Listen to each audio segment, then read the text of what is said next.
This should be fun. Great book. You guys are in Raleigh or Yes, Durham? that's right. Okay. We've got a location in Raleigh, Durham, and Cary, North Right. Carolina. Yeah.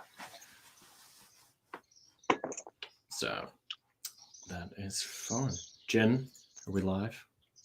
We're live, just giving people time to find the video. Fair enough. But well, I hope you've been well. Yes. Is this Actually, the? can you give me 1 second? I'm be right back. Yeah, of Just course. give me 1 minute. Okay. No problem. Thanks.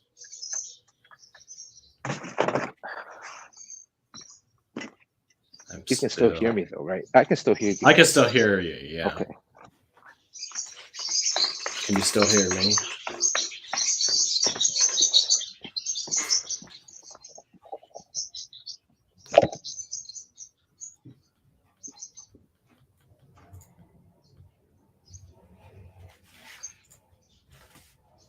This is such a nice microphone. Picks up everything.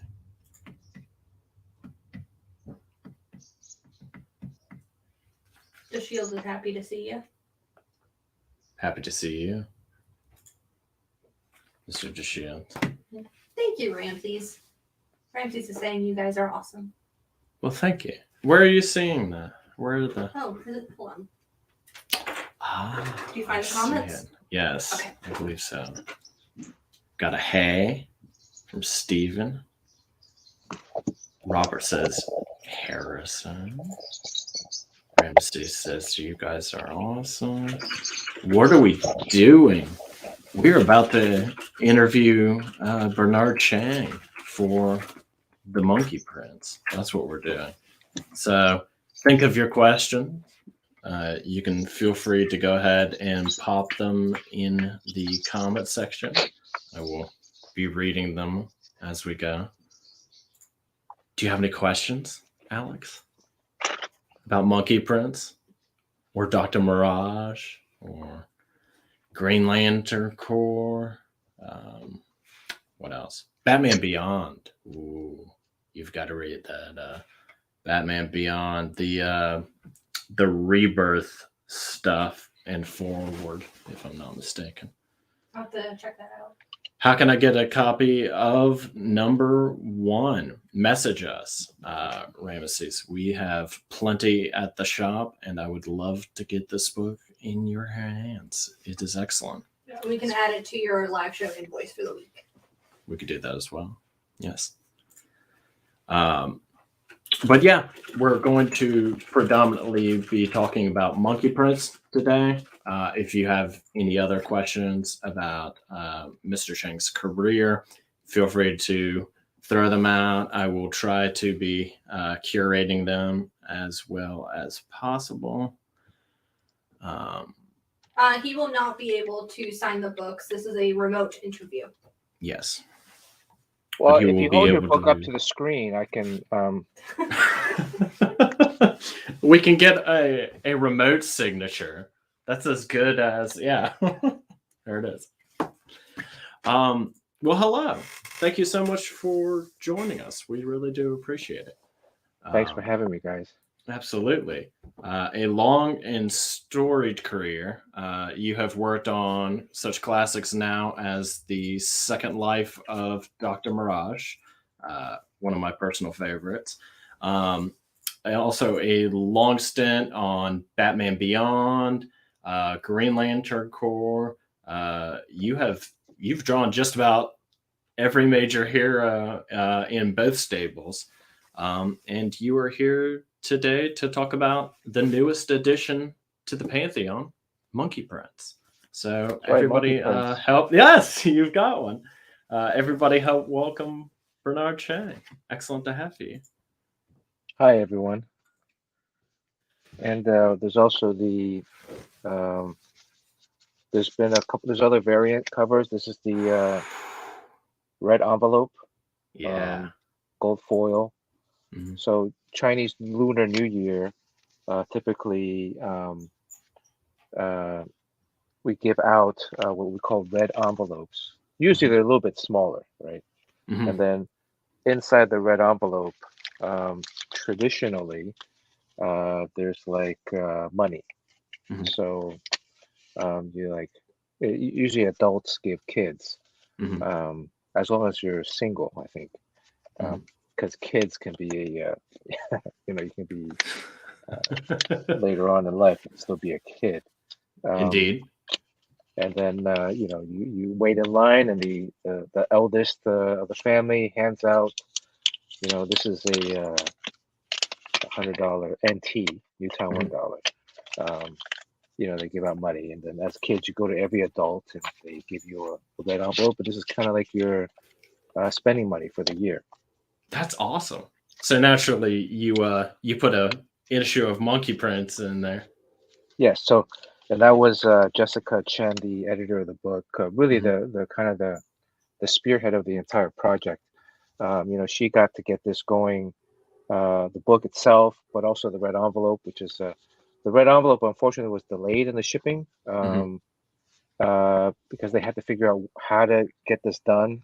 They had never done anything like this before Mhm. at DC, and then the book itself is a Oh, gold foil embossed yeah. book. So, and then this was they had initially had a print run that they estimated would Mhm. cover all the orders, and the actual orders that came in far exceeded what they had initially scheduled to print. So they had to go back and make more. Um, Yeah. but there's also a paper Congrats. shortage. That's huge. So yeah, so it's been great. Yeah. Yeah. It's a great book. You've got a chance to pick up the A cover and the B cover, and yes, the These are some other variants. This is the Dust and the Wind variant. I believe this is a 1 to 50. mhm. Um, I think this is another. This is a 1 in 25 variant. This one's pretty cool because I the love Monkey Prince just got out of a battle with all the batarangs stuck on his inside. it. Um, Little foreshadowing there. and then you have your two B covers. This one is by um, Taiwanese artist Zhao Dao, Oh man. and of course we have our the king of variant covers, Art Germ. Yeah. It's the one that we've got. So you can't go wrong. You really can. Uh, we know the interiors are marvelous, but all of the covers are fantastic as well. Um, yes, all of the somebody just asked if the cover was going to be available. We will have it next week. Um, well, tell us a little bit about the origins of this book. How did you get up with Jean Lewin Yang um, and kind of start putting the whole thing together? Well, last year around this time, Jessica Chen, who's an editor at DC Comics, Hmm. um, approached me about maybe working on a project that she was putting together. Hmm. And she was trying to put together the creative teams. Um, and she asked if I might be interested in working with Jean Yang. Hmm. And I mean, I was, she didn't have to tell me what project or what story. I was already, she had me at Jean. So, and Gene Luen Yang, he wrote American Born Chinese, Superman Hmm. Smashes the Klan. Hmm. Um, New um, Superman. he's a Fulbright Genius Grant Hmm. winner or Hmm. awardee. I mean, I've read his work since American Born Chinese came out back in the mid to late 90s. Yeah. And I've always been an admirer of him, his voice and his writing. And then Jessica said, she's been wanting to um, put together this passion project that she's had, and that she wants to adapt and bring the Monkey King Journey to the West Hmm. and fold it into the DC universe. Um, and for me, it's a very personal attachment. My family immigrated to the States when I was 6 years old. Mhm. I started, here at first grade, and actually lived in Indiana for a while. And so whenever my mother would go to the supermarket or drugstore, I would tag along, and she would plop me down on the right next to the comic book rack. Um, and I would just read one row a week, Sure. and then spin the next week. I'd spin the rack, read the next row of comics. By the time the month is over, new books come in, right? So Yeah. um, my dad saw in particular that I was really taking to a lot of the American superhero comics, Mhm. Batman, Superman, Spider-Man, and he was like, "Well, let me introduce you to an original Chinese superhero called the Monkey King." And back then, this is late 70s. Mhm. Um, he late 70s, early 80s. He had one of his friends in Taiwan sent him a book, Journey to the West. Mhm. Um, and it was a regular book, so there's no pictures in it. But he would tell me every night at bedtime, he would read to me a few pages Mhm. from the story. And so I would go to sleep and I would, dream about what these worlds and fantastical adventures would look like. Um, and I really think also like just bedtime reading to kids Mhm. for me really kind of kickstarted my imagination. Yeah. Um, there, if you believe it, there was no internet back then. Phones had a cord that connected you to something on the wall or desk if you guys were fortunate enough. And so all of these things I had to imagine, what the Monkey King looked like, Right. what his friends look like, his teammates, Mhm. what the bad guys look like, what did this world look like, and how did they, interact and fight and go on these adventures.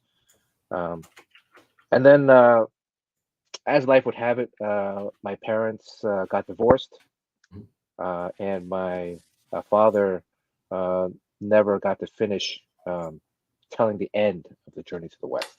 Oh, So this project, in essence, too, is a great way for me to close that open loop, right. um, and kind of come full circle, and having to research and kind of go back through a lot of the childhood memories that I had, and geared to this character or these characters and their adventures, Mhm. and then also kind of drawing from my own personal experience.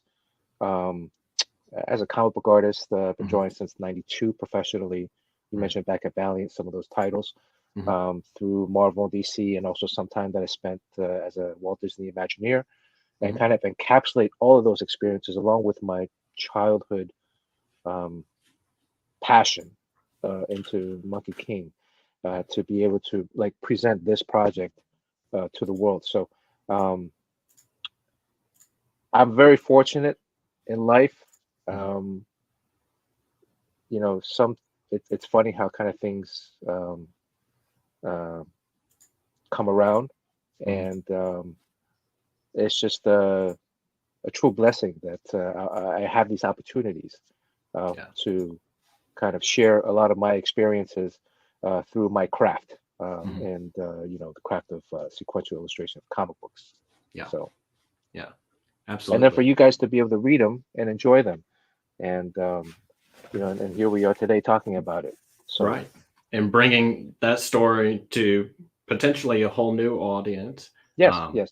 And, like, what I find too, like growing up, I mean, in comic books and other kind of mediums, mhm. you have Legends of Thor, you have all these other mythological stories Sure. that are set in from other cultures that are brought here, Mhm. and then they kind of take a route of their own, right, Mhm. or the path of their own. And so this is an opportunity to also share a little bit of my own kind of cultural heritage. Mhm. Uh, but the Monkey King itself is probably one of, some people have said, one of the most adapted stories next to the Bible. Mhm. And Yeah. that um, there, at least in Asia, it's been readapted numerous times. There's tons of movies out there. There's tons of TV shows and cartoons. Sure. Some of it is true to the original um, storylines. Some of it is again changed and readapted. Right. I mean, there's Dragon Ball Z, Sure. Yeah. and that Good. is a complete based from the Journey to the West, and it gets its roots from there. And of course, they did a wonderful job of reinterpreting that and resetting that in kind of a different universe. So, or their own universe. And Right. so hopefully we're trying. Gene also has the same story too. Gene grew up here in the U.S. And his mother read to him bedtime stories about Journey to the West. And in American Born Chinese, if you guys have read that book, the Monkey King actually appears in it as a subset of the main protagonist. So for both of us, it's kind of a very eerily similar, yet we also have our unique differences in kind of some of the approach to the character. But I think in comics, the beauty about comics is that it's a collaborative effort. So it's the writer and the artist working in tandem together to kind of create this. Excuse my birds. Yeah, no problem. I have. They just want to join. They hear me talking and they they want to get in on it because they have We could their do own, that. Come on. Interpretation of the storyline. So, well, how much would you consider this book to be like an interpretation versus? I mean, obviously, it's not a straight up adaptation, but how much is it going to remix what we've seen in Journey to the West versus? Is it almost more of a sequel of sorts? It's slightly of a sequel. It's slightly of an adaptation. Just a little bit of a backstory. If you haven't really ever, if you're watching this and you haven't read Journey to the West or know too much about the Monkey King, it starts off as a story of this monkey that was born of a rock. He was very mischievous and rebellious. He lived with a group of monkeys in a mountain called Flower Fruit Mountain. They had a very plentiful life. He then got bored of regular life and went to seek kind of like, what is the meaning of life? What is to seek immortality, right? And so he learned all these kind of superpowers. But then he also was very rebellious and very independent. He didn't really like authority. And the gods in heaven were looked down on him, and he did a lot of crazy stuff, and they punished him by imprisoning him under a mountain for a few hundred years. And then the only way for him to kind of seek repentance, repent. Oh, there you go. Hello, buddy. This is Butthead. Hello, Butthead. So it's two brothers, Butthead, and you can guess what the other guy is. Yeah. Beavis is around here somewhere. He's downstairs. See, Butthead he wants a little bit of limelight. I just noticed this hole. They had bitten a hole in my shirt earlier today. So it's his favorite shoulder. Yeah. So going back to the story, Monkey King had to accompany a monk that went from China to India, obtained the Buddhist scriptures to bring back to the emperor in China. That's actually a real true story, is that there was an actual monk that had gone from China to India to bring back Buddhist scriptures to the emperor. No, I did not. And he had written about his journeys. Although, again, this is a much more fantastical version of that. Sure. And so the Monkey King, they had a pig human. There's a lot of different animals that are kind of like animal creatures, demon creatures. There's also an underwater sea demon that used to be in heaven, but then got cast out. And he joined, so the four of them went on this journey to accompany the monk from protecting him from being like attacked by demons and other bad guys who want to either kill him or eat him. to go to India to get the scriptures and bring them back. Right. So this version now is the son discover of the that character. son of Mucky King. Gotcha. He is a kid that's we'll find out that he's adopted. Mhm. So he has adoptive parents, and his parents are like scientists, engineers, Right. but they're actually henchmen for some of the more powerful DC villains. Yes. And in the first issue, we find that his parents are working for the Penguin. Mhm. They're in Gotham, and they've moved around their whole life. So his whole life has been Marcus's whole life has been, one of like moving from city to city. When their parents are done with a project, or when the bad guy gets locked up, they move to the city to find work. Right. In the DC Festival of Heroes that came out last May, we find that his parents actually at that time were working for I forgot the doctor. I remember, but the bad guy main villain for Shazam. I always forget the guy's name. Yeah, I keep wanting to say Dr. Bald guy with glasses, Garganza. very similar to this without the beard. Yeah. It's like his and he didn't have a parrot on his his arch shoulder. nemesis. Yeah. Yeah. So his parents, and that creates a very, for me, like I think a very intriguing kind of dynamic, right? In the sense that his parents aren't necessarily, I want to say they're like true evil bad guys, right? They're the henchmen, and they're working as a means to provide for the family. They're working with people that will pay them, right, to create machines and stuff. Right. And hopefully not hurt too many people in the process. Right. Hopefully, I think you'll find as the story goes along, the parents are actually very sympathetic, sympathetic characters. You begin to realize and understand kind of the circumstances. Not everything is as it appears to be. Right. And not as. And Marcus Batman. Also has to. And Marcus also has to recognize that he discovers that, and at some point he's going to have to ultimately try to deal with it, right? How would you feel if you found that your parents weren't necessarily working on the side that you considered to be the good guys, right? The good guys. Yeah. And we do get to see some of that in this first issue. I'm definitely looking forward to seeing more. So is the Penguin like going to be the big bad? Like how many DC mainstays are you going to be using versus villains from the original Journey to the West? Well, the first arc, the main Penguin is introduced, but the Penguin also has discovered this mystical kind of golden gourd, and he wants to extract this spirit that's inside the gourd and turn one of his minions into like pure gold, so then he can sell them off, like chop them up, sell them off, and make money.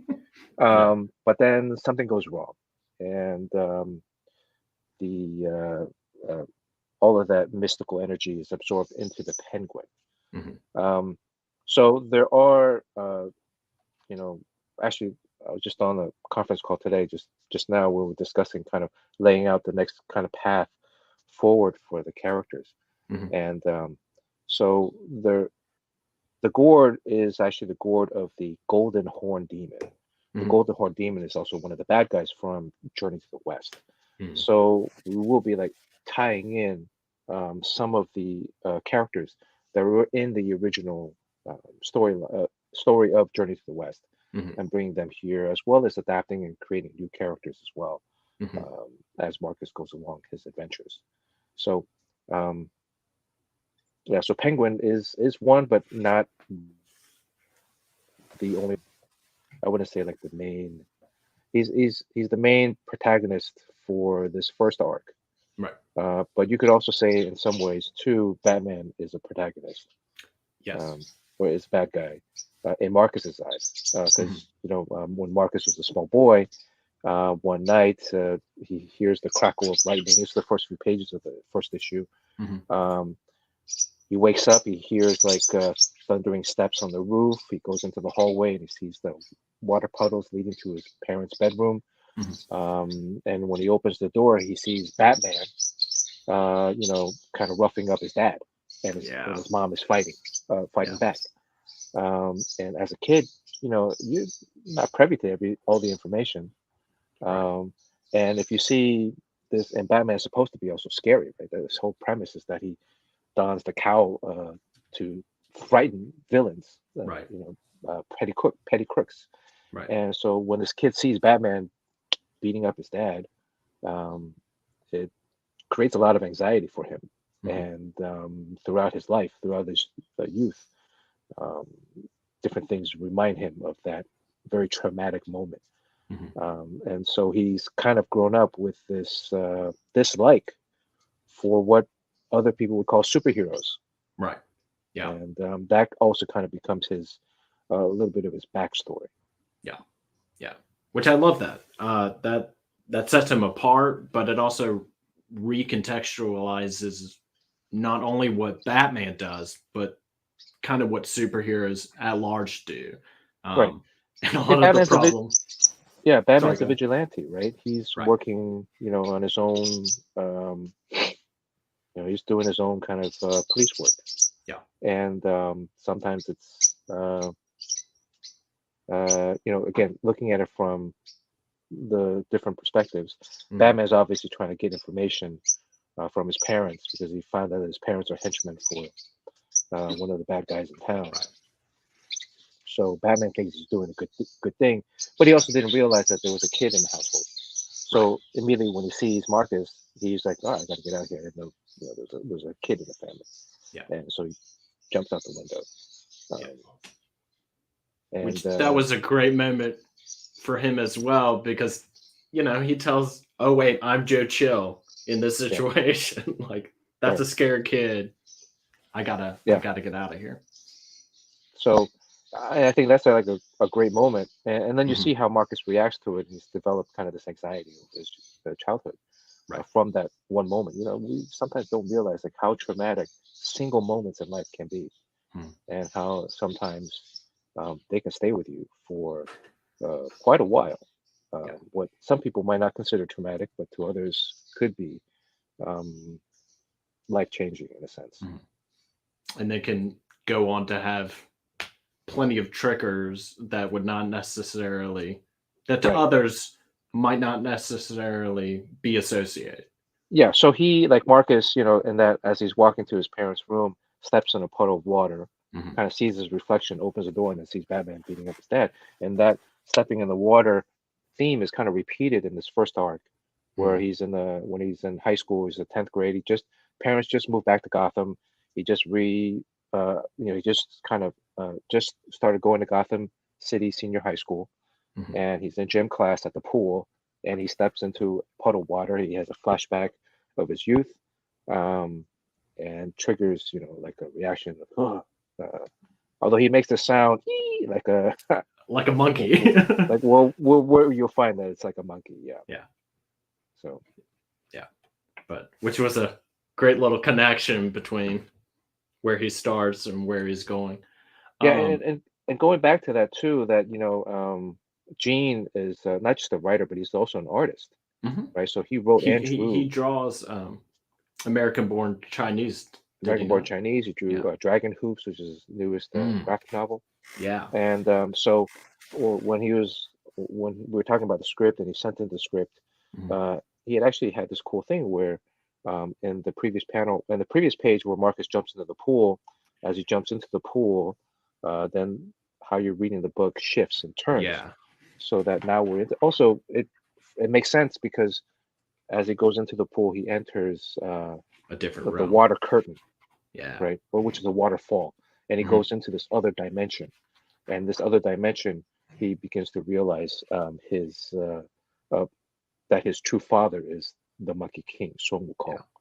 And the water curtain goes into Journey to the West. So there's a lot of little tidbits from the original Journey to the West that we add in.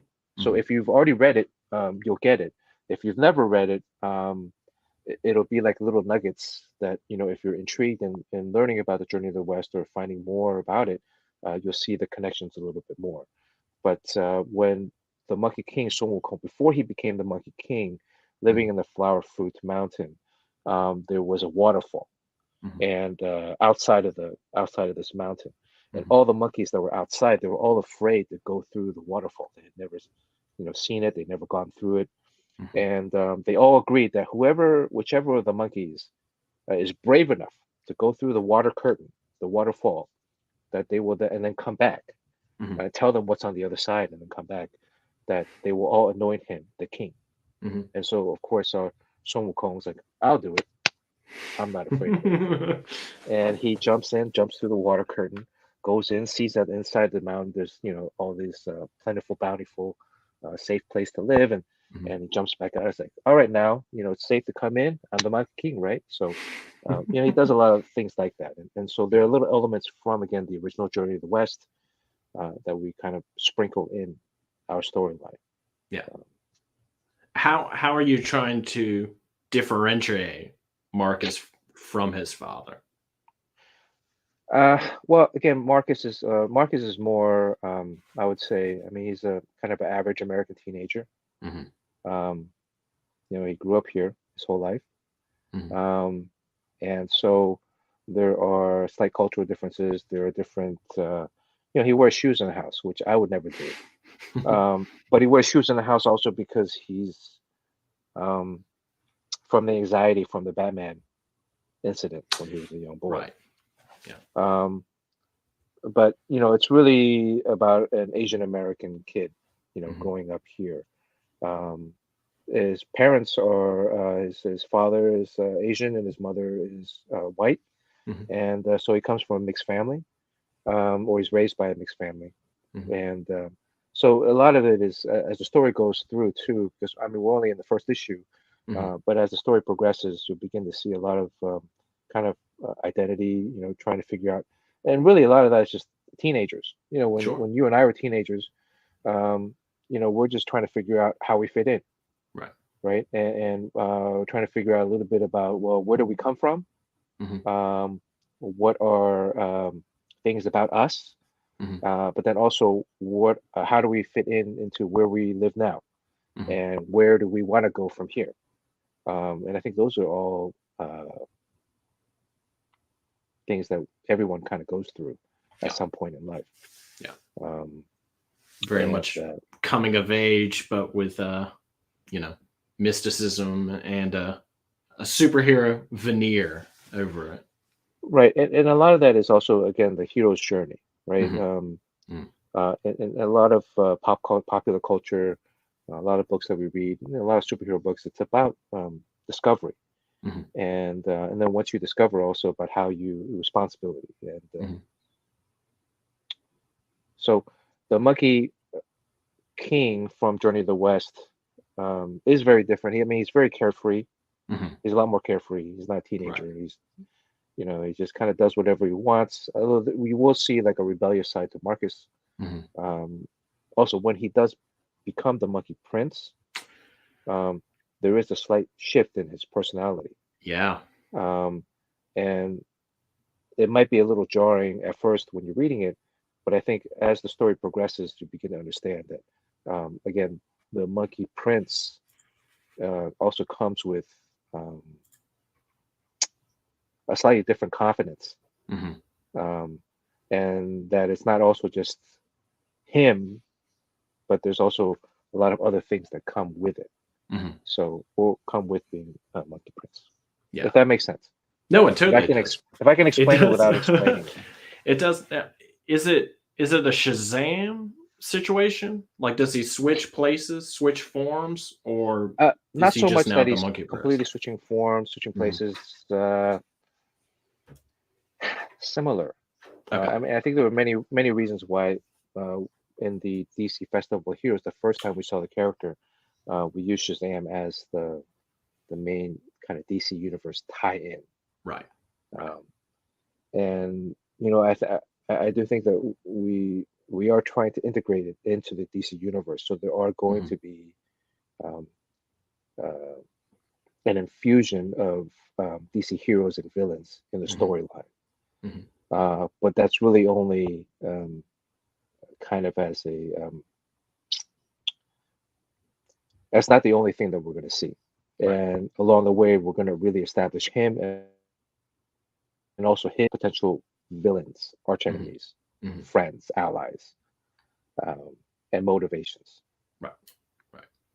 So a few of which we've met, including Mr. Zoo, uh, who I love. His design, like his human form, is just fantastic. I love how reminiscent and pig like it is without just being a straight up pig yet.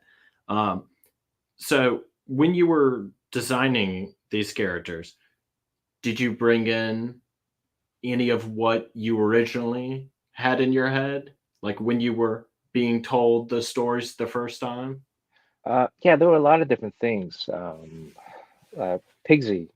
Mhm, Uh, when I was younger and now, there was a middle stage of my life where I was in very good shape. mhm, Um, when I was a little boy, my parents had to uh, shop in the Husky department at Sears for my clothes. mhm. Um, I don't know if you might be too young to. I don't, is Sears still around? Sears Roebuck and Company. Sears is giving death rattles as we Yeah, speak. right. There's not a They lot of do Sears around, exist today, but that may have changed over the course of this interview. but they had a department of clothing for kind of like chubbier, Right. what they would call Husky, the Husky That- collection. It's a And it's a so tested word. uh, that's where I Focus was group. relegated to shopping for my clothes. Yeah. Um, but what's good design? Good design Mhm, is like reflection of authenticity, right? mhm, And so I think about like this guy's also the character Pigsy.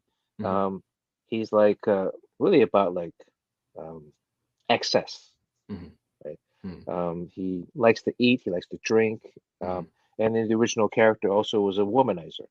mhm. Um, you see a little bit of that Yeah. in this, right? I mean, he has the hot, he sees his hot woman, hot chick come walking down the hall. He's like, oh, who's that? And then It's my Mark mom. is like, oh, that's my mom, right? Um, so it was like, oh, well, but then later on, he's like, oh, so who's your mom dating? He's like, oh, Yeah. well, my mom's dating my dad. They're married. Uh-huh. He's like, oh, yeah, of course, of course. Da da da. Of course, I'm a celibate now, but one can always maybe wonder. Yeah. And so a lot of that is like, okay, as a comic book artist, like Mhm, yes, there's a script. You get a script, you have a basis foundation for your working with. mhm, Um, but it's not just about drawing something. It's also mhm, about enacting that and being mhm, in character. And then how would that character act? How would that character look?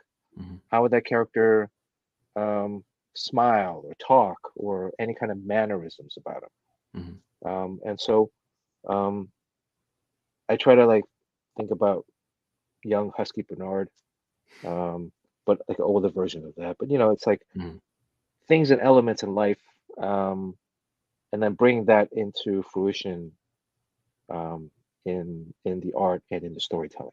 mhm, Um, so I mean, Pixie. My favorite scenes are when Pixie's like interacting with Marcus, mhm. um, and also just like the character human play. Yeah. Right. I mean, the action stuff is fun to draw. Mhm. Um, it's the stuff that when you first start drawing comics, that's the things that you really, as a kid, like drawing like boom explosions and Yeah. Yeah. punches and but when you become a storyteller, a lot of times if you ask like your favorite comic book artist Mhm, what their favorite scenes or pages were in a particular issue, a lot of times they'll go to some of the softer moments because those are the moments really that mhm, they're really putting a lot of life into, mhm, and you can really get a lot out of the characters from in those small moments. mhm. Well, what are some of yours from this book? So when Marcus and Pigsy are talking, and Pigsy's like, like shooting the can with the Yeah, trash can, the life soda can with the water, trash can, and life then he force puts his water. right, and then he puts his arm over Marcus and says, "All right, come with me, kid. Let me show you a little bit." Yeah. of the ropes, and little moments where the girls are sitting in the pool Mhm. and they're looking over and they see this kid with the janitor walk in. Um, and then Marcus notices Kaya looking at him, and he's like, "Well, Mhm. don't talk so loud, Mr. Sue. Um, he doesn't want to be embarrassed. He's a new kid. He Right. has the hots for this one girl." Right. And so all of those kind of mannerisms kind of go in the second issue. There's a couple scenes that I really like where um, Kaya and Marcus and Damian Wayne Mhm. is in the story. Damian Wayne is this kid genius, so he's in high school already. Mhm. But he's like also the smallest Right. kid in Right. school. Right. Um, and they have a little bit of a scene together, and so a lot of the human mannerisms, Mhm. So part of that too is what's interesting is like how do people read comics? Mhm. You know, are you just reading the word balloons, or are you reading Right. the word balloons and then looking at the pictures, or are you looking at the pictures first and then Right. going back and reading the word balloons, um, and or are you just like skimming through it, or are you really absorbing the moments? Mhm. And if you're really absorbing, I like to draw for people that are absorbing the moments, Yeah. because there's a lot of details that I put in the work Mhm. that are that you'll see like little things here and there that later on will add to the storyline, add to the character, all the Right. background, all the details. Everything has a purpose. Um, Nothing is just drawn just to be drawn. Mhm. Everything fulfills a particular purpose. Mhm. Um, so, What are some of your favorite touches in this issue, well, or maybe some background visuals? one of another favorite part was also again the fight sequences, Yeah, but the double page which are splash gorgeous. where he's beating up the guys, and trying to do that in a way where uh, there it is, right, and so there's a So couple of good. different panels. The page itself is kind of tilted, Mhm. um, and he's beating up the guys in a way that it's kind of humorous. It's kind of vicious, Yeah. right? He like kicks one guy into the locker. He punches the guy so much that Into the ceiling. he just kind of flies up, and then he kind of like Yeah. body slams the third guy, um, and then he poses, right? And Yeah. as a monkey, he's like, right? And so really, a lot of it is it's a little bit different than in the past. So you mentioned like, I worked on Batman Beyond for 2.5 years. I think it was one of Yeah. the longest runs in that book, Yeah. in the history of Batman Beyond. Great And work, by the way. thank you, thank you. Mhm.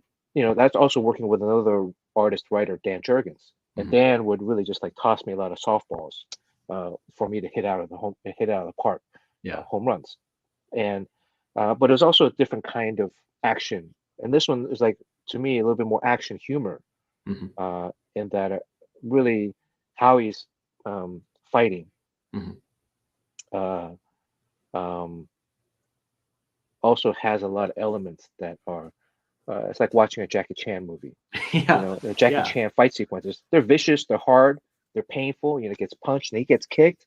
Yeah. But there's also humor elements, and there's also natural elements where he's taking a ladder, using the ladder, and using that as a weapon, offensive and Mhm. defensive. And he Mhm. hasn't, Monkey Prince hasn't done that yet, but uh, it is still the intent, Yeah. um, to have that emotional um, connection with the Mhm. reader Mhm. through the artwork. Um, and and I hope that gets translated. Um, It certainly you know, does in this first issue. well, thank you, and because I want you to read it, and when you're reading it, I want you to have a smile on your face Yeah. at times, and Yeah. sometimes I want you to like be a little sad or Mhm. serious, Mhm. or maybe even confused at times, Mhm. right? Because confusion is also can be intriguing Mhm. if there's a right amount. You're playing with a very fine line, but at times it can also work. Yeah. I don't believe that everything needs to be spelled out Mhm. for the reader or the viewer, Mhm. but that sometimes a little bit of confusion could Yeah. be intriguing. Yeah. If it's done correctly. Right. It's a very fine line. Yeah. So, Comics and is again, a great medium for it, though, oh, because I feel exactly, like right? comics readers have a very high threshold for being confused and just being like, I will get it. I will understand it eventually. Yeah, and comics readers are like some of the most passionate, right? 'Cause I mean, I used Mhm. to read comics. I collected comics when I was younger, Yeah. and you talk with your friends and you talk about like this and that, and it's still images, Mhm. right? It's not like you're watching a movie or television Right. show. Yeah. And the act of reading a book, right, is so intriguing because if you get a book, you flip a page, but you can also flip a page back, right, and you can go back and forth. Mhm. It Yes, you can rewind on a DVD or you can rewind on a TV show, but it's Yeah. not as instantaneous as turning a Yeah. page, Yeah. right? And also when you're reading a comic, um, when you see a page, you actually see everything all at once, Yeah. and then you go panel to panel. Mhm. So there's the subject of like surprise or Mhm. discovery elements. Um, but when you flip the page, your eye absorbs everything. Mhm. Um, but they Whether you absorbs mean it everything to or right not. from a very general kind of bird's eye view. But then, Mhm. and if you have something very exciting at the bottom of the page,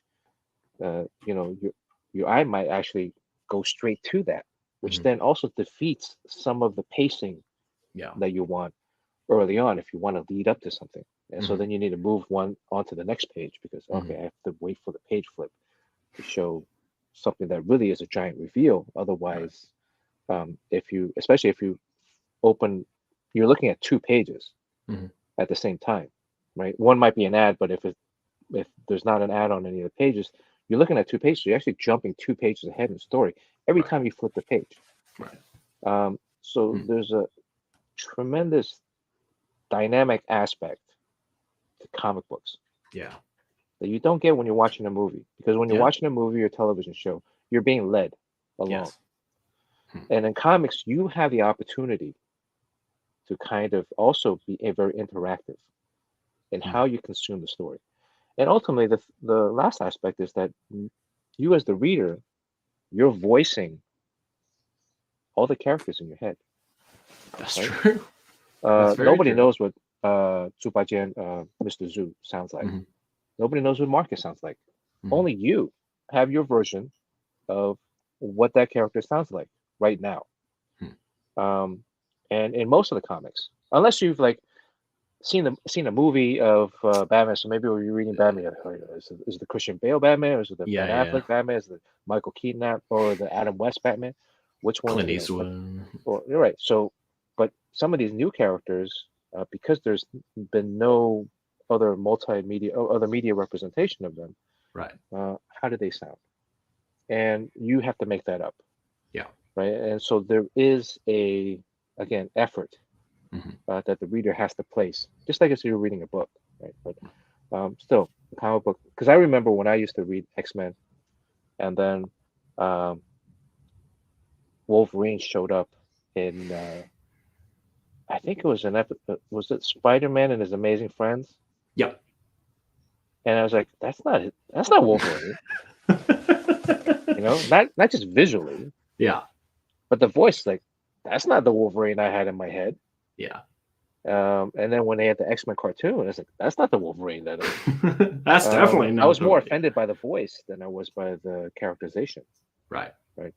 Um, and then when it becomes a Hugh Jackman on a movie, Mhm. that's a different context. But now you're actually looking at a real human being playing this fictitious character. Yeah. Um, so, I mean, we're getting really meta with this, the conversation that we're having Yeah. here today. Yeah. I don't know if your viewers would That's agree why I with want it. This is because comics is amazing. Yeah. And I think we live in an era now that more than ever before, there's so many different comics out there Mhm. for so many different people. You know, some you don't. Not every single book is written for you as a reader. Yeah. Um, but you could still you can still enjoy them, and you can still find entertainment in them, Yeah. and you can still find value in them. Yeah. And because Absolutely. I don't watch every TV show and saying, "Oh, that's me in that TV show." Right. I watch some of it and I'm like, "Oh, that's interesting. That's a new Right. story. It's a cool character." It's Right. not me, but I still think it's a great show, um, and I really enjoyed it. Yeah. Um, Yeah. No, I mean, it's a great point about what comics can offer readers that or an audience that no other medium really can. And those moments stick with you. I mean, like the Dark Knight Returns, the first time you see him, you flip that page, there's the crack of lightning yeah, and he's just coming out. I mean, this book has that too, that with that fight scene, like the first time that we get to see him in action, boom, double page spread, like dynamic, exciting, and a lot of that is you as the reader filling in those blanks, but also just you're right. I take it back all the time, in a way that you can't really rewind in movies. Just flip the page back and let me get that one more yeah. time, Because one you more time. and then if images like really hook you, right? Then you're Hmm. looking at the images and you're like finding like different things about. And for me too, when I was younger, and that also led to kind of me being an artist, is that Hmm. I would see something, I would read something that I really enjoyed, and then I would like try to mimic it or Hmm. try to redraw it. Right. Um, and then I have the book next to me, and I'd redraw it, I look at it, redraw it, Hmm. and or try to copy different poses or different styles.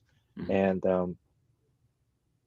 that's again a wonderful aspect that you can connect. You have an opportunity to connect Yeah. um, with a reader on a different level. Yeah. Um, and I mean, we do that in movies, I guess. You Hmm. recite lines, right? Sure. Um, you with your friends, and Hmm. we've all done that. Or you sing songs Yeah. and re-sing songs over and over again. Yeah. Um, and therein is that reaction and connection. Yeah. Um, Yeah. uh, But the audience is not as involved in the pacing. Um, yeah, I guess is one of the right. one of You the big control the points. pace. You control Right. how you flip the page, and how you read, and Right. going back and forth and rereading.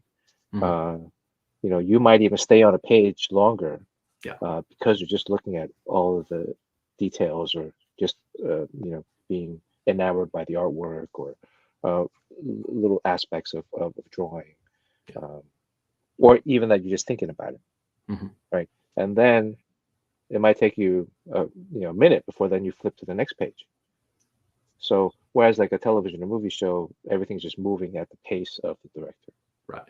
right? So for myself as a comic book artist, um, it's a very collaborative effort. Again, it's Hmm. a collaborative effort with the writer, Hmm. with the colorist, but then ultimately there's also a somewhat pseudo collaborative effort with the reader. Hmm. And but that's something that I really can't control, Yeah. because I can't sit down with you in your room while you're reading your comics, or wherever it is that you read your comics. Maybe Hmm. it's on the toilet, maybe it's on a bus ride. Um, and so that has to be up to you, and every Right. reader is different. Hmm. Um, but it's the magic of comics. Yeah. We do have one audience question here. We actually have a question from Brandon from earlier on. If you scroll up. Oh, it would seem like. See, I was too enthralled with the conversation. Sorry, I'm very Uh, verbose. I like when you get me onto these subjects yeah, that I really like talking I mean, about. I love it. I love Um, it. Let me see. I can also show it on the screen. Yeah, can you do that? There we go. Should be on your screen now. Okay. Yeah. Oh, it is about the section in the Batcat special, the tribute to John Paul Leon. He says, "Would love to hear more about your relationship and what his legacy means to you." John Paul Leon and I, um, we've been best friends since high school, Mhm. and I've known him since we were about 14, 15, Mhm. ninth grade going into 10th. Mhm. Um, we had gone to separate junior highs, and we auditioned to enter this brand new high school called New World School of the Arts in Miami. Mhm. And it was an art high school based off of LaGuardia Art High School in New York City, Mhm. which is the Fame TV show, where they're dancing in the hallways and singing, and Right. then there's a group of artists sitting there moping around. So we auditioned for the school. We had to go into this studio and draw from still life and then present a portfolio. Hmm. During one of the breaks, I pulled out my sketchbook and I started drawing Thor. And this kid next to me looks over my shoulder, is like, "Oh, you're a fan of the God of Thunder?" Mhm. And back then, again, this is 1980, 86, Mhm. right? No internet, no, you know.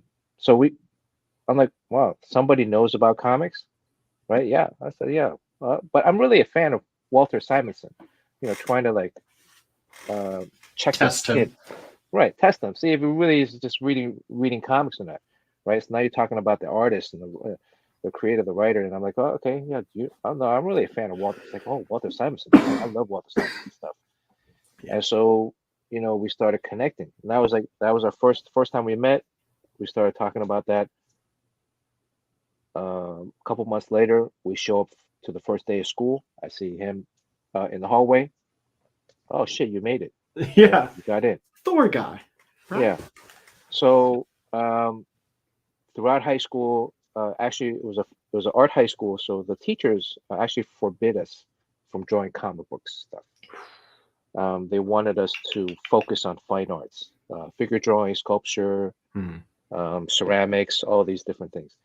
It was actually great. I would actually encourage a lot of young artists, young artists in training to um, kind of draw from life, draw from real life. Mhm. Ultimately, all that experience creates a great foundation for you to springboard into any medium that you want. Mhm. But John, also fast forward, we went to college. John went to SVA in New York City. I Mhm. went to Pratt in Brooklyn, New York City. Mhm. We would hang out all the time. When we were in New York, outside when we had free time, we started trying to break into comics at the same time. Mhm. And I had got a Captain America plot. John worked from that. John then also he went to SVA, so there were a lot of kids at SVA that had this club. Um, they were being mentored by this guy named Michael Davis. Michael Mhm. Davis ran a studio called Bad Boy Studio. Michael Davis also one of the original founders of Milestone Comics, Right. Yeah. the imprint for DC. Mhm. And so John told me, "Hey man, I've been going to Mike's class. Do you want to try to get you in?" So John got me into Mike's class. I met Michael Davis. Uh, John and I went to a couple of comic book conventions together to showcase our work, our Mhm. portfolio. I look, college kids were bringing our work around. So uh, I've known John Paul, and we had a very strong connection. We talk every week, Mhm. um, and when we're working, a lot of times we talk about the same thing we're talking about today. Mhm. We talk about theory. We talk about projects that we're working on. Also talk about like just regular life stuff, Right. and just to really like sometimes the thing I don't know. You talk to a lot of artists when we're working. I try to listen to a lot of music or something else Sure. because really now in this stage, there's two phases of work. One is Mhm. really the creative stage, which is the layouts, reading the script, coming up with the layouts, designing the page, designing the characters, all that stuff. Mhm. Then when you actually go down and sit down and start drawing the pages themselves, it really becomes a technical application of skill. Hmm. And so then it's like repeat, wrote. And that's when you really need to like cloud your mind with other things, so you don't start going into a dark hole thinking about, your mind can go to a lot of different places. Sure. So John and I, we would connect and we would talk, and we remained best friends. We formed a studio called the Boulevard together. Mhm. We would go to different conventions. He lived in Miami. I'm here in Los Angeles. Tommy Lee Edwards is in North Carolina. Mhm. So we've been to actually your guys' show a couple of times, Yeah. a few times in the Raleigh Durham area, Mhm. and yeah, so we really came up together. Mhm. And but John was fighting cancer for about 14 years. Mhm. So, and he was very private. He kept it Mhm. private, and it wasn't until last year that he, I think, did an interview um, with a comics magazine site where he actually talked about uh, his battle with cancer. Mhm. And at the time, um, last year, uh, Tommy and I had, um, well, we knew that John was working. John, we talked about this Batman Catwoman thing that he's doing with Mhm. Tom King. And uh, Tommy and I was like, okay, we'll once we get our vaccine, or once we get double vax, then we can fly out and Right. go to Miami. Because John's condition at that time too, he had been undergoing chemo treatments every 2 weeks, Mhm. and so his health was um, compromised in many Mhm. ways. And but he was fighting. He was fighting the cancer, and we said, we're going to come out in a couple of weeks and hang out. We hadn't seen each other in over a year because of the pandemic, Mhm. and um, also we just couldn't visit him because we didn't want to at any point like possibly compromise his condition. Right. Right. But so we'll come out towards the end of May, and we'll spend a few weeks together, and we'll hang out, and we'll also help finish the book with him. Mhm. We'll help him like whatever with stuff, and John and I were talking on I think a Sunday or a Monday, Mhm. and then a day or so later, Tommy calls me and says, "Hey, John's in the hospital, and you gotta come." So uh, that was the next night. I flew out to Miami, and John passed away a few days later. Mhm. So um, this project, we knew that he had been working on. We kind of knew that he wasn't finished with it, Mhm. and so Tommy and I kind of sat down. We said, oh, we gotta contact DC. We gotta let him know that this book's going to be delayed. Yeah. And um, ultimately, DC was great. Marie Javins, Mhm. the editor in chief. I can't thank her enough Mhm. for um, just for her support. And it took a while after everything, John passed away, to kind of really sit down and work on this book. Mhm. He had, I think he had completed 13 pages, and there were 7 or 8 pages that he had done the layouts for. Mhm. And then there was another uh, 13 or so pages that were not done. Right. And so these were probably the most difficult pages in my career to work on because, I don't draw like John. Even though we Mhm. had the same training, we went to the same high school, we had the same teachers in high school, um, we had very different drawing styles. Mhm. And uh, you would never think that we actually had the same training just by Mhm. looking at our work um, on the surface. Um, and I wanted to carry the torch uh, through to the finish line. as best as I could. Mhm. And we got Mitch Gerards, Mhm. Gerards. Mhm. I always mess up how to pronounce his last name, but I Mitch had a think, good connection with JP. yeah. His art style was very very close to JP, and so Mitch was able to complete the second half that John Paul did not do, Mhm. wasn't unable to work on. I was able to take the layouts, the pages that he had laid out, and finish them. Some of them also with the help of um, uh, shoot my my memory is not great. Um, and so we were able to complete the project and Mhm. have it come out. And DC was again very very patient, very supportive. Um, there were a lot of delays along the way. Some Mhm. of it was just quite honestly, I just could not work on it. Yeah. Um, it uh, because by completing the book, it was a physical realization that John had passed. Mhm. Um, and so, yeah, it was probably the most difficult assignment Yeah. um, in my career. Um, But it's so special as a result. I mean, it really, when you're reading it, when you're looking at it, it's unlike anything else, um, because it doesn't feel like something that was just thrown together. It really does feel like a proper finishing of a work, um,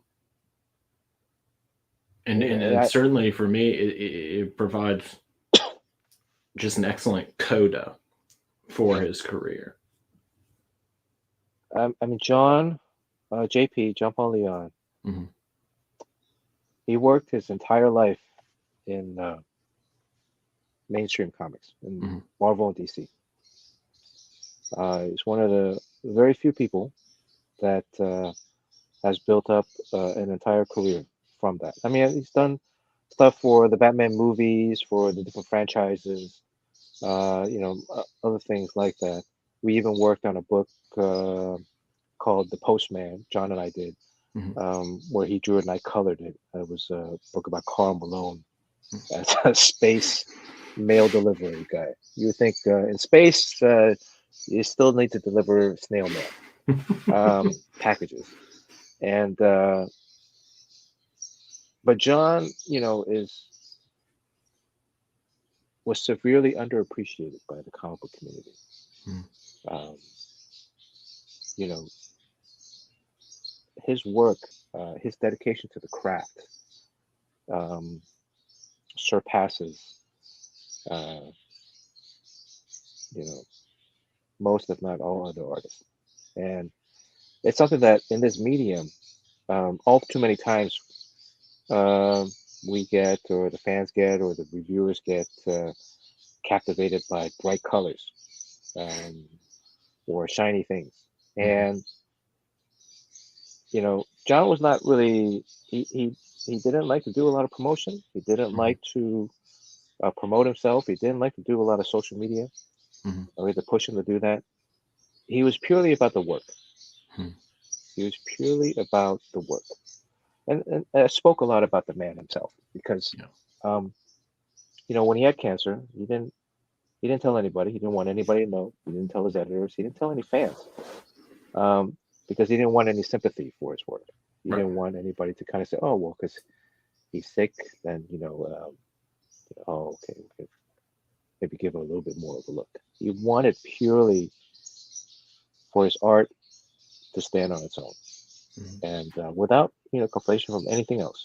He was always very personal about his family life, um, because it was about the drawing, it was about the story, Yeah. it was about the craft, um, and in this industry, a lot of times you hear like, "Oh, this is good art. That's a good story. That's a good book." Hmm. Um, but some of it is very subjective. right? It's popular culture. Right. Some of the books that are very popular, if you really look at and understand the technical aspect of the craft, Mhm. you know, Without naming names. but if you look at every piece of John's work, um, you know, it stands on its own above and Yeah. beyond. Yeah. And because he put his blood, sweat, and tears into everything, Mhm. and he never took a shortcut in any of his work. Mhm. Everything was hand drawn. He would reference stuff. You know, he would go on. His process would be that he would go, and that also helped going back to this Batman Catwoman, and Mhm. how it was able to kind of really tie together John's vision. Was that before he started any project, any book, um, he would read it. He would read the script. He'd find out. He'd get most. He was almost like a uh, um, what do they call that? The Daniel Day-Lewis, where they would get method Uh, acting, right? There's always yeah, yeah, like a yeah, method yeah. actor. Like he would be in that role for that Mhm. project. So he would go and Mhm. reference and find all these images. Even when he was doing commission artwork Mhm. for fans, and his commission pieces were amazing. Yeah. Um, Next he did this level. one piece of Batman on a subway tracks, Mhm. kind of like roughing up a bad guy in this money satchel with these dollar bills flying, and there's a subway train coming in the background on the same track. Mhm. And so most artists, you know, if they're doing a Batman commission, they're just like, oh, Joe Batman. Okay, maybe I'll throw in some train tracks or like a little hint of something, Right, right, right? right. But he went and he found like over 170 different images of different subway tracks, different money sat. He had like 10 different money satchels, 8 or 10 different money bags, like leather bags, different straps, how different stacks of money would look, bundled Mhm. up, rolled up, um, in money bags, and then different train tracks, Brooklyn, Queens, different exterior, old, new, vintage. Um, not every image he used, Mhm. but it was to immerse himself into that moment Yeah. to then create that piece. Yeah. And so for the Batman Catwoman special too, you know, after John had passed away, Tommy and I were able to um, uh, assist the family and kind of go through his studio and help, start going, putting some of the stuff together.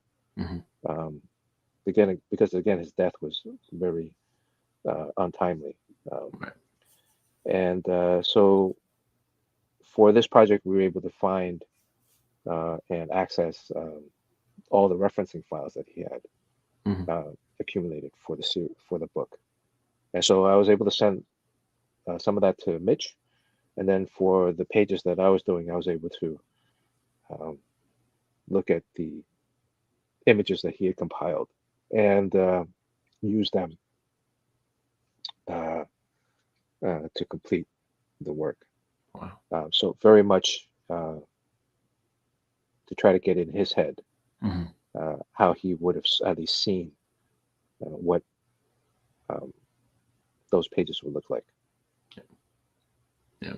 And to do it justice, Right. by everything that he had set up and Yeah. intended to do. Yeah. I mean, we had again like very different ways of working. Mhm. Um, he would we'd always like he would look for stuff, and then like I would be like, oh, I'm just making it up Mhm. in my head. You know, I'm designing it and I'm drawing it up, and I want to make Right. it up. But I That don't part of have me, that's 20 money bags yeah, to. it's kind of the fun. Now I do look up reference when I'm working, and I do reference different things and try to Mhm. get ideas for what certain things look like, even in this Monkey Princess You. And I found that since working on that book, it's some of that is rubbed off in terms of uh, yeah. When we first started drawing comics too, there was no reference, there was no internet. I keep Mhm. saying that. I think it's the fourth time I might have said that. It bears repeating. So what we'd have to do is we have to like, get magazines Yeah. and we save magazines, or we go to the library, we have books, and we have these picture files Mhm. so that if we needed referencing for something, uh, we could then at least have it in our studio. That's Yeah. a kind of a bad habit that's kind of turned into a slight case of hoarding. Um, because nowadays with again, I tell these the younger artists, I mean, man, you got the internet, you got like right here in this thing in front of you, you have access to anything you want to think about, Yeah. any image you have a question about, Yeah. what something looks like. Mhm.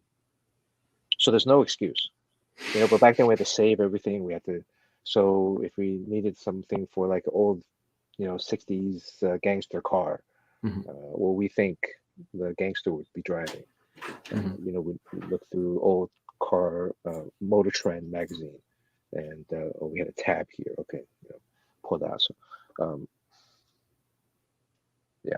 So that's the Batman Catwoman. It's a long Yeah. answer to, I think, Yeah. Brandon's question. That was a great answer.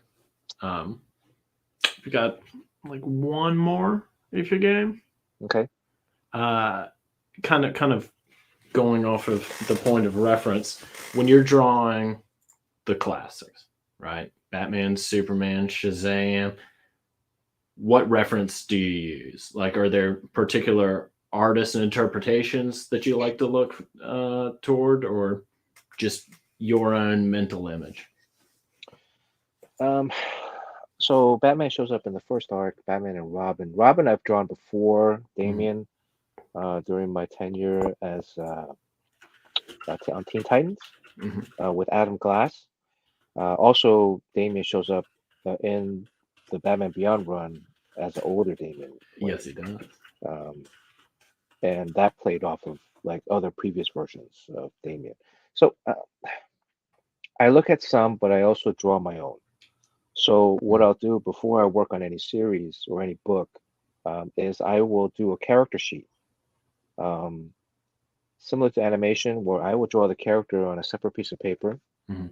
uh, maybe a three-quarter front side, and Mhm. then maybe a close-up of a head, one or two shots, and then use that as a reference base for how I draw that character throughout the rest of the book. Um, so that's a template that I refer back to for myself. Right. So again, part of that is muscle memory training. If I've drawn it once, I can draw it twice.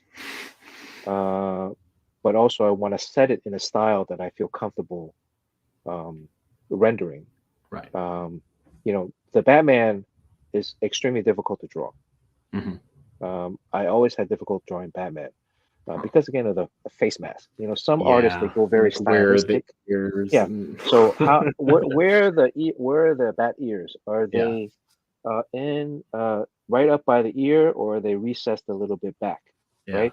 That's do they come up as thin sides, or are they actually slightly thick with a beveled edge?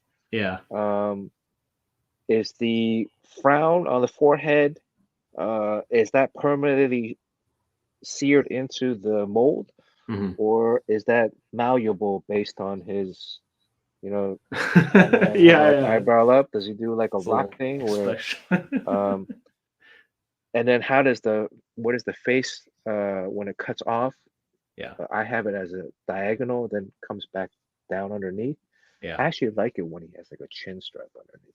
Yeah. Like Injustice style. Yeah. So, but I didn't do that in this version. Part of that was also a discussion with Gene, the writer, is Mhm. that what version of Batman am I drawing, or are we telling in this, right? Is Mhm. it the new 52? Is it the old Batman? Is it this other Batman? The, Yeah. the suit changes slightly from um, the first time when we see Batman The when he's a flashback kid to the to present the day. current Yeah. day. Current day is a little bit more Hush Mhm. esque. The old one had like a breastplate that the Batman came in a little bit thicker one, Yeah. like a bulletproof plating. Um, we had talked about maybe doing a circular Batman for the older one. Mhm. But there's not a but yeah, before starting a project or any book or any story, if there's a character that shows up in it significantly, I'll do a template Mhm. character style sheet first, Mhm. so that I can refer back to that particular style. Um, Nice. Robin, I didn't have to do it because I did it before already You've back got in him. Titans, and I just repeated the same uh, Batman Damian Robin, which is also a slight variance from the version before that John Boy had drawn Mhm. on Teen Titans. Mhm. Um, Now, that question, if it was pertaining to, um, there have been other books where I was a fill-in issue, where Mhm. I was carrying the end of the story, Mhm. um, the tail end of the story arc. And in those projects, I tend to pay more respect to the previous artist before and try Mhm. to match um, Whatever they were what doing. whatever they were doing before, Mhm. as opposed to just going in and saying, "This is how I draw it. This is how it's going to be." Right. But everybody's different, Mhm. right? And but I'm actually a huge stickler for small, minor details, Yeah. where the seams are, Yeah. um, where the little belt buckle or the connection to the pockets, um, how the boots, the shoes, um, even the bracelets or anything like that. Yeah. Minor details. I feel like um, those are keys that Mhm. help link the bigger, more general kind of aspects. Yeah. Um, but yeah, so going back to Batman, Batman is an extremely difficult character to draw. Mhm. And actually, one thing that John taught me before is how he approached drawing Batman. He would draw Bruce Wayne first, and then draw the mask on top. Interesting. Um, and because some people just draw the mask first. Oh, They don't sure. even draw, Yeah. and then if there's an opening, you draw the mouth in there. Yeah. Right. So John told me, he just draw the face first, and then and get the basis of the face, and then you can Mhm. draw the mask over it. Hmm. And it makes sense, right? Because it's It really like makes a total helmet sense. that you're Yeah. putting on. Yeah. And Um, then you'll know where everything goes as far as the right. ears and the cowl and But everybody has their own approach. I don't think there's a. I wouldn't say there's a one way of doing something. Um, but uh, yeah. yeah, that's. I do think that if you're a young artist and you want to draw something, you should create a character template, Mhm. um, and practice drawing those characters before you start working on your book, because a lot of times, the Monkey Prince in this first issue isn't really the Monkey Prince until the end of the issue. Right. For the bulk of the part, he's Marcus, Right. and you'll find that in most comic books you read, um, the hero sometimes is the alter identity Mhm. for a good amount of the story itself. Mhm. So you do have to flip back and forth, and then at times as you're working on the book, I'm not drawing him every day. Right. There are some pages where Marcus isn't even in it. Right. And so it could be like a few days to a week before I'm drawing Marcus again Mhm. or Monkey Prince again. And in that lapse of time, um, again, until it takes an artist about 2 to 3 issues Mhm. before before you really start defining um, and locking down the character visually. Mhm. Um, on Teen Titans, it took me a few issues to really kind of lock down. And even throughout the series, Kid Flash's bolt around his waist kept rising higher and Mhm. higher. Um, and that was because I was thinking, like, man, I really like he's a runner. I really want to accentuate his legs to make Yeah. his legs look longer. Yeah. If I Yeah. raise the belt line higher, his legs look longer. And so it gives it a sense of Yeah. Kind of emphasizing looks his legs. like an Right. Olympian. Yeah. Right. Yeah. Exactly. So um,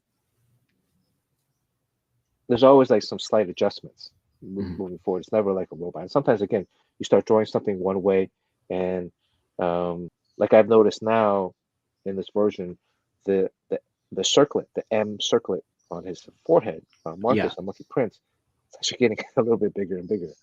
Um, based off of from the original template drawing that I had done. Um, and the chest logo is Mhm. kind of staying about the same, um, but there's like slight varying detailed adjustments Yeah. that get made to. Some of it is to make the drawing a little bit more efficient. Mhm. Um, some of it is to visually, you just when you look at something, the more you look at it, you might have more ideas. Mhm. Um, so Yeah. I don't really look at another. I'm not trying to mimic or mock another artist's style, Mhm. Yeah. but really trying to define my own version of that hero.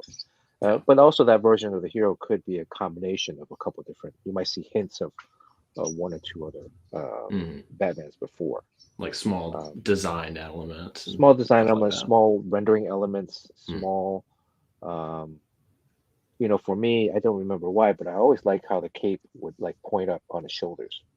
Yeah, Um, kind of the right? Yeah. Sam So it has Keith, like a little Kelly pointy at the Jones. end, Yeah, yeah, yeah. and I don't Looks very know who had that, but vampiric. yeah, exactly. So I think that was probably like back in I don't know if that's Kelly Jones or Hmm. one of the earlier versions of Batman back in the Yeah, 90s yeah, that really emphasized and played that out even more. But yeah. I'm just doing a little bit, just to also show that the cape itself is not just fabric, but maybe like a little bit of a thicker fabric. Yeah. So that also when he's swinging around, it feels like when you watch the movies, when he's swinging around, the cape feels like it has weight to it, Yeah. Yeah. right? That if the cape were to hit you, it would you probably get knocked back a little bit. Yeah. It's not just like a little like blowing in the wind. Yeah. So when it does blow in the wind, you're like, oh, that's a really big breeze. Yeah. Um, so I try to incorporate a little bit of those elements in. Robin's cape has a more simplified bat wing Hmm. expression on the silhouette, Hmm. which is typically three spikes, but sometimes can expand out to five. Hmm. Then maybe I think like one of them, if it really gets expanded, there's a fifth to really make the Batman symbol. Yeah. 1, 2, 3, 4, 5 points at the bottom. Um, whereas Batman's is I don't count how many like However 20. many the particular Right. image requires. Um, however it makes it look cool, right? Yeah. So Yeah. um, it's really like finding a right balance Yeah. um, uh, with that. So I hope that answers the question. No, it definitely does. It definitely does. Um, any final thoughts on the book? Anything that you want people to keep an eye out for?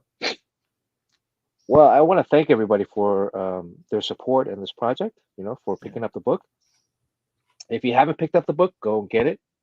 we got it. Um, right? Come Yeah, get get it's number one of a limited it. series, 12 issues right now. Nice. Um, again with these projects, the more you support Mhm. the book, the greater chances that it'll continue going.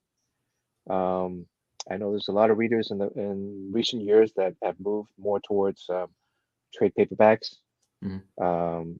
It is important to support the books when they're in single issue formats again too, because that's a metric that a lot of the companies look at Mhm. when they're deciding whether to continue the series or not. Mhm. But I do think again, I'm very fortunate in life to have had these opportunities. I'm very thankful that I get to share them Mhm. with you as the reader, and also very appreciative of anyone supporting the project. Um, and as a kid growing up uh, in Indiana, reading those comic book racks at the drugstore, what else could I have asked for later in life, right? I mean, the only other thing I wanted to do was to play professional sports. I Mhm. mean, those are the two all-American things: Mhm. superhero comics and sports um, for me. Mhm. And I'm a little too short to play in the NBA, too old now, too round, Mhm. um, but I can still draw comics. And I just hope that that enthusiasm and passion uh, is translated in the work, and that when you guys do get the book and you read it, um, you'll also kind of get that youthful uh, excitement Yeah. in these stories. I've always wanted to draw stuff that has a slight humor Mhm. twist to it, and It's really, a perfect vehicle. yeah. And again, and if you're more interested, I encourage you to get the Journey to the West. There's actually an abridged version in English, Mhm. in audiobook format too. Um, and to kind of learn a little bit more about the history of the Monkey King or the Journey to the Mhm. West. Um, you don't have to know about it to enjoy this book as well. I think we try to make it so that it stands independent of it, but there are callbacks. The previous history, the Journey of the West technically has already happened in Mhm. our story Mhm. timeline, our universe, our Right. canon. Um, and the Monkey King has disappeared, but now we find that it's the Monkey Prince is around.